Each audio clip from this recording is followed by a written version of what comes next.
Good morning and welcome to our today's class. We are going to look at the topic lesson plan guidelines.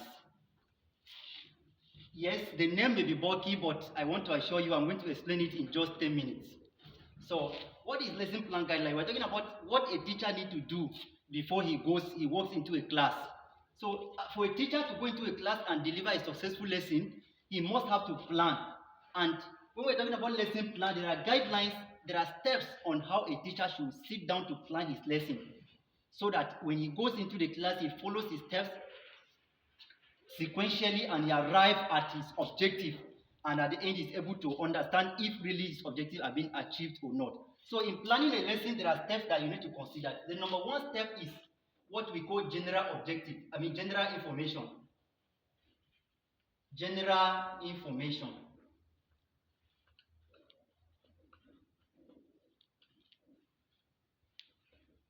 Under general information here, we have things that the teacher needs to feel like. One, name of teacher. Name of teacher. We have two, the class the teacher is going to take. Three, we have the subject. Four, we have the topic. Five, we have the average, the date first, we have date. 6, we have time / duration. We have 7, we have 6, we have 8, number of students.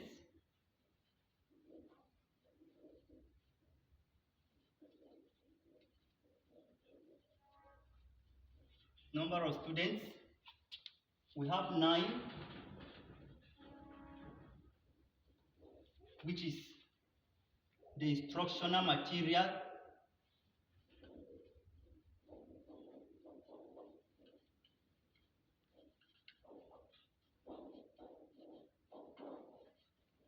We have 10,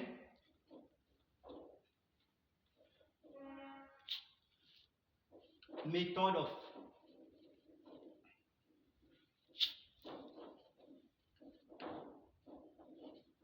instruction. So these are informations needed on a general information. The name of the teacher, you put your name as the teacher. The class you are going to take, it could be JSS1, you put JSS1.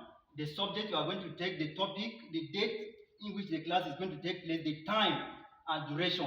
When we talk about the time, is the time in which the class is going to start. But how long the class is going to last is what is known as the duration. Sex, it could be that the students are a combination of male and female, then your sex could be put as mixed. In a situation where it's separated, you can put either male or female depending on the class you are taking. And the number of students. How many students are in the class? Instructional materials. In every class, I want to emphasize this, in every class and in every teaching profession, instructional material is very, very important. Very, very important. Hear me, I say very important. Because instructional material aid a teacher, help a teacher to save his time and create a picture of what he's trying to explain to the students to let them understand of easier than when he's using only words to explain. So instructional material, for example, for you are taking, like, let's say you are taking a topic like communication. When you are teaching communication to the students and you bring in a radio or a telephone, when you tell the student that telephone and radio are means in which communication takes place, whenever this will create a picture in their mind that wherever they see radio, wherever they see a cell phone, they know that these are means in which communication is being passed across. So this will create a permanent picture in their heart that they will live never to forget. So that is the importance of instructional material. And in education, every topic has instructional material. So you have to take note of this. The method of teaching, this one could be optional. You can decide to put, you decide not to put.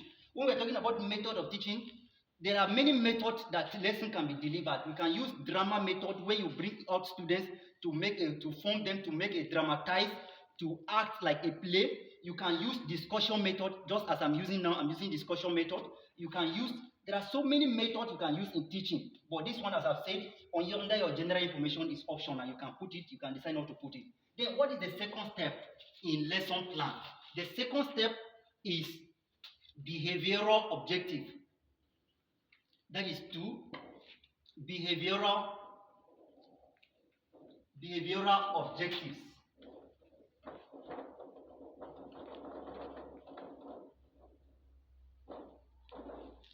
Behavioral objectives. That is the second step in lesson plan. When we're talking about behavioral objective, we're talking about what is your plan? What are you going to achieve at the end of your lesson? What do you plan to achieve? What are your goals? That after you have taught the student, at the end of the class, what is your target? What do you expect the student to learn at the end of your class? That is what is known as what? Behavioral objectives. And I want to emphasize this, that your behavioral objective must be specific. They must be specific. And in behavioral objective, we normally use action verbs, whereby you can say at the end of the lesson, by the end of the lesson, or at the end of the lesson, the student should be able to use words like define, explain, describe, draw, so that the student can be engaged into an activity. So you use action words, action verbs to state your behavioral objective, and they must be specific. Don't say by the end of the lesson the student should be able to list types of noun. No, it's too broad. Tell them by the end of the lesson the student should be able to list at least 2 types, so that your objective are specific, so that by the end of your lesson, when the students are able to list 2 types of sentence, for example, that is where situation where sentence is your topic, then you will know that your objective are being achieved. But if you did not state it specific, then at the end, the student may list only 1 type, and you may be wondering, is my objective really achieved or not? But when they are specific, it entails you either they are achieved or not. So your behavioral objective must be specific. Then what is the third step? Well, the third step on lesson plan is what we know is known as entry behavior. Entry behavior. Some call it previous knowledge. Previous knowledge.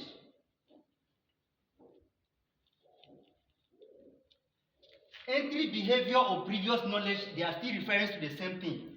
This thing now, the entry behavior or previous knowledge, you, the teacher, you have to imagine, what do the students know before coming into the class? What do they know about the topic I'm going to teach them before coming into the class? You have to put that into consideration. So it could be that the class, the topic I've taught them before the class, the topic I'm teaching them now, they are somehow related. That can as well serve as their previous knowledge. But in a situation where the topics are not related, you cannot use the previous topic as the previous topic as a previous knowledge to the student. It cannot work. Let's say, for example, you have taught transportation, and today you are teaching on family. You know, family has nothing to link to transportation. So you cannot use family as your previous knowledge. So when you're talking about transportation, then you want to introduce to the student to know if they have idea about what transportation is. The question you may raise about entry behavior, you can ask them. Your entry behavior could be that what the student had been traveling from one place to another. That is previous knowledge they have about transportation. The student travel from their home to school. You state it there that the students travel from their homes to school. Their parents go to market and come back. So it's transportation, for example. That is their previous knowledge, and that is what they know about transportation. Their parents may have been telling them, I want to travel, and they know that their parents travel. That is previous knowledge. Then the step 4 on lesson plan. After you have introduced your previous knowledge to them, the next one is your presentation. Presentation. This is where the real task lies. Presentation. Under presentation, we have instruction as the first thing. Introduction, rather. Introduction. We have introduction. That is, you have already begun your lesson presentation, presenting your lesson to the student. So you have to introduce your lesson. As a teacher, how do you introduce your lesson? For example, as we have said earlier, your topic is transportation.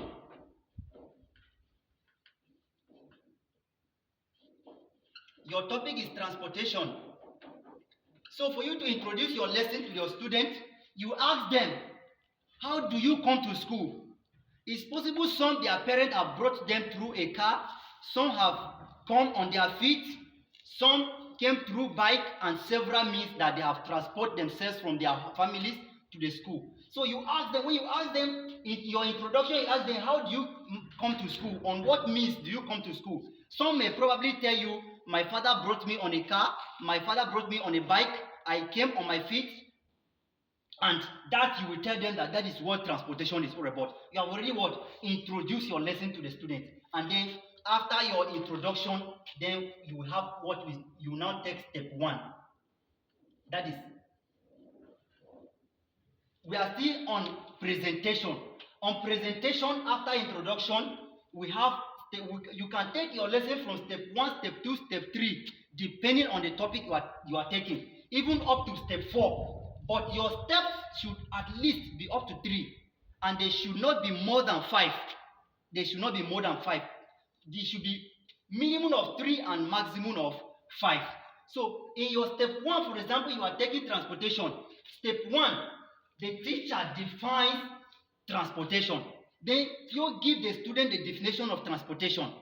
After you give the student the definition of transportation, then step 2, that is step 1, we have definition. Definition of transportation. Definition of transportation. Step 2, types of transportation.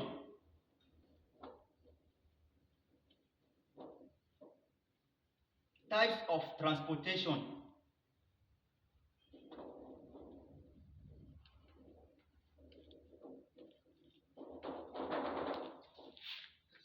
Step 1, definition of transportation. You, the teacher, you will define what transportation is, and you will give room to the student to ask questions if at all there is. And after step 1, you take your step 2. What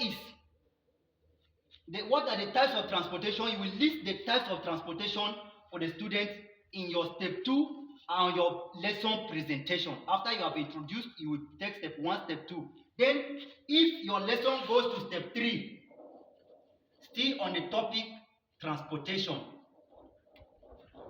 what will be your step 3 on transportation? In your step 3 of lesson on transportation, you can decide to draw some means of transportation. The teacher draws means of transportation on the board for the students. You can draw a car, you can draw a horse, you can draw an aeroplane, you can draw a ship, and all these means in which transportation is being taken place. So you can draw this on your step 3. You draw these things for the students to watch. And remember, I say the minimum of your steps in lesson plan should be 3, and the maximum should be 5. So in this case, we are stopping at step 3. Now you draw, the teacher draws, that is, you draw means in which transportation takes place. That is step 3 under your lesson plan. We have step 1, step 2, and then the step 3. Step 1, we say definition. Step 2, types of transportation. Step 3, you draw the means in which transportation takes place. So, having drawn to the last step of your lesson plan, what next? That is where step 5 comes in. That is the point number 5 comes in. Remember, we said number 4 is presentation. Then number 5, that is where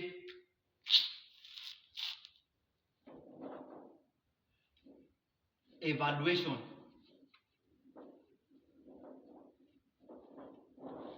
Step 5, number 5 here we have what is known as evaluation. This evaluation is you assessing the students to know if the objectives you have stated earlier are being achieved. Remember, you said by the end of the lesson, the students should be able to define transportation. They should be able to list at least 3 types of transportation. They should be able to draw about 2 ways